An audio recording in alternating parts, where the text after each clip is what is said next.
COVID originating from the Wuhan lab is a conspiracy theory. Obviously, it's not a conspiracy theory. We're going to find out more about that. This bill is going to pass and it's going to go to the president's desk.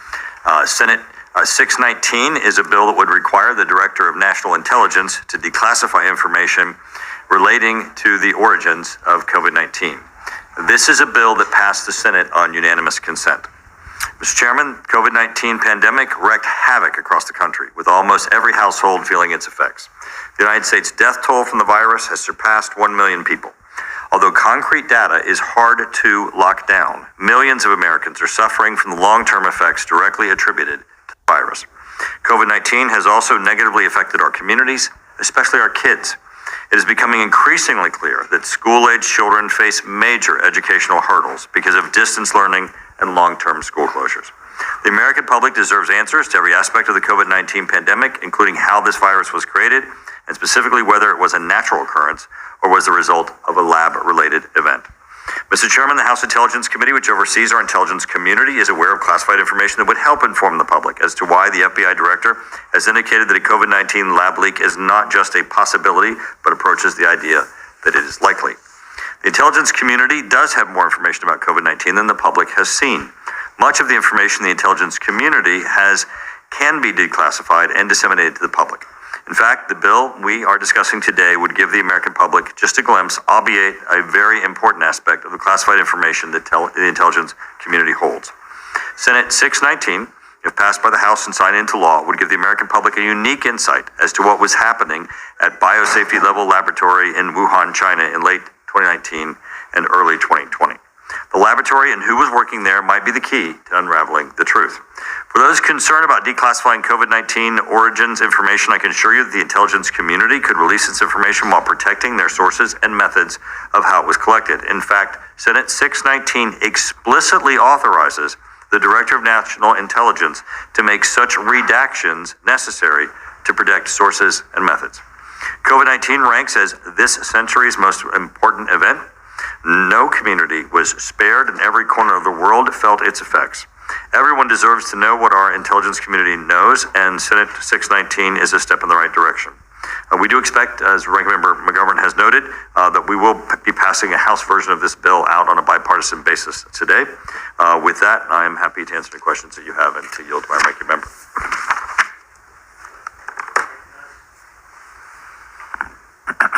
Chairman Cole, Ranking Member McGovern, members of the committee, thank you for the opportunity to share my views on S619. I plan to support this legislation both in committee, where we will mark up a companion bill this evening, and in the full House later this week. Determining the precise origins of a pandemic disease is challenging under the best of circumstances, but because COVID originated in China, the efforts to definitively determine its source have been even more difficult. At every juncture, the PRC government has obfuscated and obstructed legitimate inquiries, a deeply irresponsible approach to global public health. In 2021, President Biden ordered a 90-day sprint by the intelligence community to analyze the origins of the virus. Because of both technical analysis and access to clandestine intelligence, the IC is uniquely positioned to answer those questions if they can be answered. In August of 2021, the IC completed its initial work, and in October, a declassified version of the findings were made public. In short, despite major efforts, most IC agencies judged that there was simply not enough information to make a judgment about the likelihood of how and where the virus originated. Some agencies did reach a judgment about which path was more likely, but they could not do so with high confidence, and that remains true today. All members can review the classified assessment through the House Security Office, which explains in much greater detail the basis for the IC's analysis. Around 18 months after the completion of the first IC assignment, not much has changed. Chairman Turner and I can both attest that the IC remains focused on the question. The COVID-19 Origins Act is not the bill I would have necessarily drafted on the topic, but I support it because I share the belief that the intelligence community should continue to get to the bottom of COVID's origin. And importantly, I believe that they should make as much public as they can so the American people can consider the best available information we have, as opposed to marinating in conjecture and speculation and conspiracy theories. Taking a step back, whether COVID-19 originated from a lab leak or natural transmission, the next pandemic disease could originate from either source. In 2022, the House Intelligence Committee released a declassified report looking at how the IC responded to COVID-19 and making recommendations for how we can be better prepared for the next pandemic disease, wherever it may come from. Even as the IC looks backwards to 2019 and the first days of the pandemic, we need to keep looking forward to how we can be ready for the next one. Mr. Chairman, Mr. Ranking Member, thank you again for the opportunity to testify, and happy with the Chairman to take any of your questions. And I thank you both for being here today. I'll start with myself in Mr. Cole's absence. And I did see the Sunday morning news show where you were interviewed on this topic. You both did very well. But I got the impression, and correct me if I'm wrong, that at the President's direction, there was an evaluation done in the intelligence community, but that part that was made public was very different from that part which is still classified. Did I understand that correctly? They don't contradict each other, but it's really the sense that you get from reading them that I think doesn't follow. When I read the classified report and then I read the unclassified report, there were conclusions that were in the classified report that were not accurately, in my opinion, reflected in the unclassified version. As the minority last year, we issued a report on the bottom page 6, top page 7. We go into the difference, and largely it goes to the fact that in the unclassified version, they began to eliminate whether they had low confidence, medium confidence, or high confidence, which was very evident and clear in the first report. And that contrast, I think, misleads someone. So, Mr. Himes, let me, I'll take you at your word that any member will have the ability to review the classified, because I have not. I have asked and have not been allowed to do that, but is that now a possibility? That's correct. If a request is made by any member of Congress to review classified information, the typical procedure is for the Intelligence Committee to vote on that request. To my memory, it is almost always agreed to, and that member can then come down and review whatever he or she seeks. Unfortunately, that has not been my experience. Now, I will just say, Department of Energy,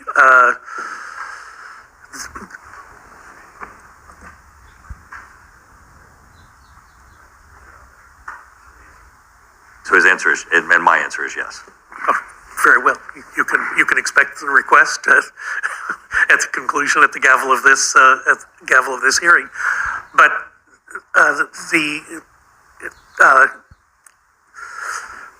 the defense, I'm sorry, the Energy Department's intelligence figure who quoted that there was a lab leak responsible for this.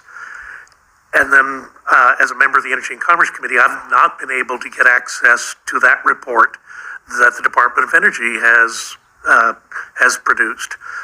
And the reason that becomes important is shortly after that, the head of the FBI was interviewed on a television program where he acknowledged that a lab leak was most likely source. So you can understand people's frustration with this, and that's why I think it's so important to get as much information out to the public as we possibly can. Conspiracy theorist, a spreader of misinformation. They were canceled.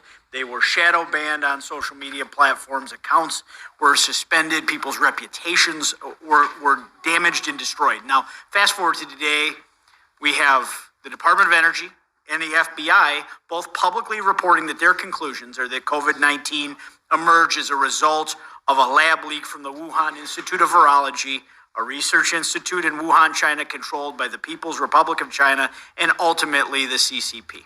And coincidentally, it has been uncovered that Dr. Fauci commissioned and had final approval on a scientific paper to disprove the theory that the virus leaked from the Wuhan lab in the very earliest days of this pandemic. And then cited that same paper that he commissioned and had final approval of as if he did not. In many media outlets, press conferences, when the American people were scraping for answers I think it's easy to say that the American people are fed up with the smoke and mirror show that Washington bureaucracy and the administration has performed over these past few years, while denouncing those who dare to offer a different view based on real evidence. This legislation is long overdue. Americans deserve to know as much as possible. And when I say that, I think of the nurses in my district who've lost their jobs due to the subsequent vaccine mandates, or the family members of the senior citizens who died in New York State's disastrous nursing home policies. They deserve to know the truth, and I thank you for bringing this bill forward so that the American people can get the answers that they deserve, and I yield back, Mr. Chairman. Thanks, Mr. Chairman. Yeah, to me, it just seems like we should have been doing this at the beginning of the pandemic. And if you looked at it, so I was shadow banned by Facebook and Twitter. Would you just like to talk about the overwhelming evidence that this did originate in a lab and not the theory that it was in the wet market? I know we've talked about some of it, but like specifically the overwhelming evidence that this came from a lab. Right. So at this point, I think we have to wait for the declassification of some of the information that this bill would relates to have a full conversation about that. An article that appeared in Politico says 15 times Trump praised China as coronavirus was spreading across the globe. The president has lambasted the WHO for accepting Beijing's assurances about the outbreak, but he repeated them as well. And I think it's important for the record to be accurate. And with that, I thank the gentlelady for yielding. Very much appreciate the bipartisan support. I do think that the underlying idea of getting as much information into the hands of the American public is absolutely the right thing to do right now. Again, I've now heard the word conspiracy theory brought up a whole bunch of times. We're a democracy. Let's let Americans look at the information and form their own judgments. So thank you.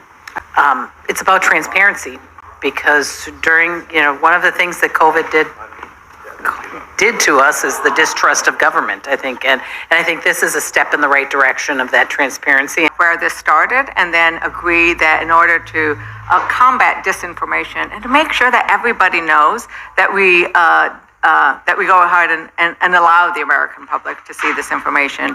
Can't the president do this himself? Can't he just declassify this stuff and release it all? In theory, the president is the declassification.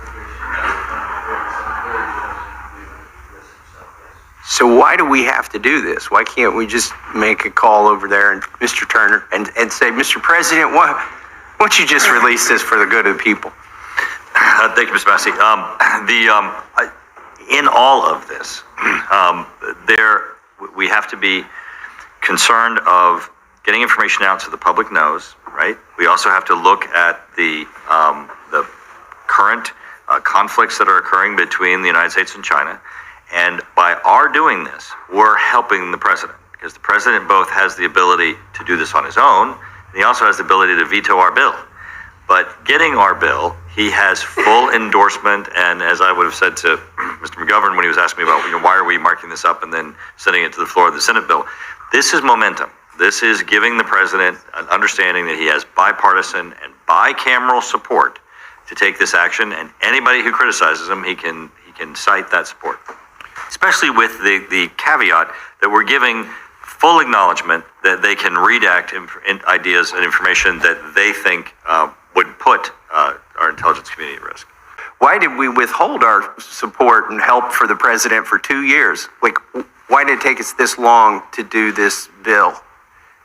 Well, a couple of things that you do have to take into consideration, but I think the biggest one that I would cite is it does take the Senate longer to do things. The goal is to get this on the president's desk. We have this bill that has come out with unanimous consent, and so moving it is most expeditious. But no amendments have been filed. Okay, well, that makes it easy. We don't have to be the bad guys, right?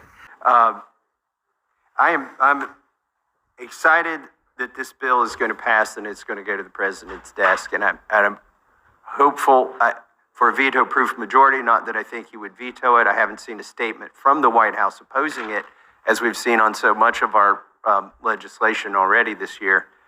And one of the things I'm excited about is there's a whole list, just to go a little bit afield of the particular direction of this bill. There's a whole list of things that were conspiracy theories. They're going to have to be acknowledged. And this is the first of many in a list. And I think there's probably information at the government, somewhere in the executive branch, there's certainly a lot of history to show that a lot of the things that were called conspiracy theories are in fact true, and that the administration knew about it, and not to pick on Biden, I think also under Trump, he probably had advisors who knew, for instance, that natural immunity is real. This is one of the things that's been put out there as a myth. We've, since the very beginning of COVID, in fact, a lot of people acknowledged natural immunity right up until the day we had a vaccine. And there were a lot of reasonable strategies that people could take care of other people without running much risk of getting seriously ill if they had already recovered from the vaccine. I mean, that was, by the way, and before anybody says, oh, this is Congressman Massey again saying everybody should run out and get infected. That was never, natural immunity is not a strategy. Natural immunity is a biological fact. And we need to, should have incorporated it. Going forward, we need to incorporate it. We still have vaccine mandates in this country that don't make sense. Thankfully, we passed H.R. 185 a few weeks ago. But once you understand that natural immunity is a thing, having a vaccine mandate, setting aside the morality and the ethics of forcing somebody to take a medical treatment, if you really wanted to mandate immunity, you would recognize not just vaccinated immunity, but natural immunity. So that's, I mean, there's a whole list of things that were conspiracy theories that finally, I think everybody's starting to acknowledge, for instance, that masks never really did prevent COVID transmission, that school closures never really slowed down the spread of this virus, that young people need a vaccine booster. These are all, by the way, I'm calling these myths, and so does a doctor from Johns Hopkins, Marty Macri. Thank you for helping me with the pronunciation there. And on his list is COVID originating from the Wuhan lab is a conspiracy theory. Obviously, it's not a conspiracy theory. We're going to find out more about that. A whole long list of these. I won't go on. I know we've got a lot of other bills to cover, and I appreciate the chairman and the ranking member's time. And thank you for bringing this bill. And I yield back. Chair, thanks, the gentleman. Gentleman from South Carolina is recognized. I want to thank y'all for coming. And this has been long overdue. As Congressman Massey mentioned, you know, the sad part about it is why this president has led the way on this. When you look at his responses, on September 20th, September in 2020, the day after the travel restrictions were put in place, Biden criticized Trump for his xenophobic response to the coronavirus. February 2023, no consensus on the lab leak via the press secretary.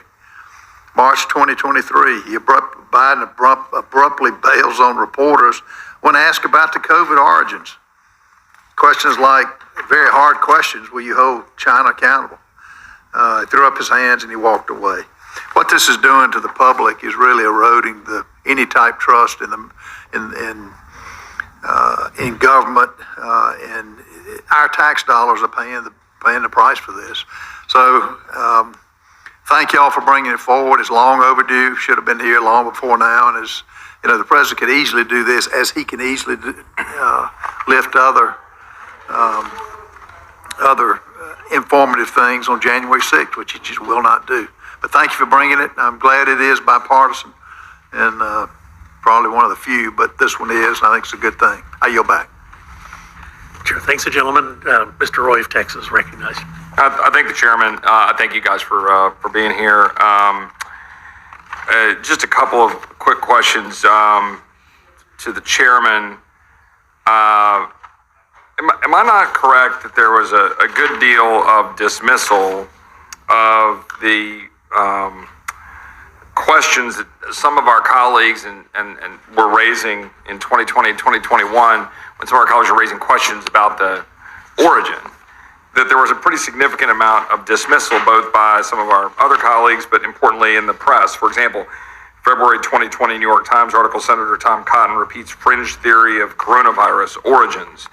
Quote, the conspiracy theory lacks evidence and has been dismissed by scientists, but has gained an audience with the help of well-connected critics of the Chinese government, et cetera, et cetera. Is that not, concerning that in a world in which we're supposed to be exploring and seeking the truth wherever it may lead on issues as important as this, that we had such an immediate dismissal by the national press as well as some of our own colleagues just simply wanting to know questions that now we're saying we need to release information declassified, and we have at least two of our major investigative bodies, the FBI most notably, saying, there might be some truth to this deal. Are you as concerned as I am about that in terms of being able to assess information? Obviously our committee deals with classified information, not necessarily the public discourse that happens in the media. But you are absolutely correct, of course, that during the public discourse to the origins of COVID, there was extreme polarization that did occur. But I do want to caution and lower the expectations. The report that we're asking to be declassified will not provide you an absolute conclusion as to the origins of COVID. There's no smoking gun in this report. Right. It is, I do believe, informative as to the types of statements that Director Wray is now making, that it is likely. And again, I think that's his, when someone says likely, he's stating his opinion, he's not stating a fact or an absolute conclusion. But again, as you were just citing, the importance of the weight of this type of information being in the public discourse, I think does help us all go forward. And I think it illuminates the path for what the administration and the intelligence community needs to do to get us even more definitive information as to the source and the origins of COVID. Any thoughts to add to that, or? No, okay. The only thing I would add to that, in terms of I appreciate the point about saying there's no smoking gun. I don't doubt that at all. I think my primary concern is that we, at least as a body, this is a good step. But again, in the seek truth wherever it may lead vein, I can't say with certainty, right? But what bothers me is the extent to which there was such rapid and immediate dismissal of the possibility. And remember, it was labeled as being, xenophobic, anti-Chinese, right? That it was somehow connected to and leading to violence here in the United States, and that these things were, it was off, you literally just couldn't go touch the topic of whether or not it originated in China, because somehow that would be, racist or something to say that we can't go inquire as to whether or not this thing started in China. And, and if it did start in China, whether it was through the markets or in a lab. And I do think this is important. And again, we'll see what's in it. You guys have seen it, and so we'll look and see. I would like to include in the record a letter that I and 13 of my colleagues sent to Speaker Pelosi on September 14th, 2021, seeking answers to questions surrounding the origins of COVID-19, specifically questions involving EcoHealth Alliance, and some of the information that we know that the NIAID knew at the time, and was met with crickets from the then Speaker of the House. And I would just ask consent to insert that in the record, Mr. Chairman. The president indicated in his first year that he tasked the intelligence community to review all of the information that they currently had and to issue a report within 90 days of the status of the investigation on COVID-19 and the conclusions and information that could be derived from the data that the intelligence committee had.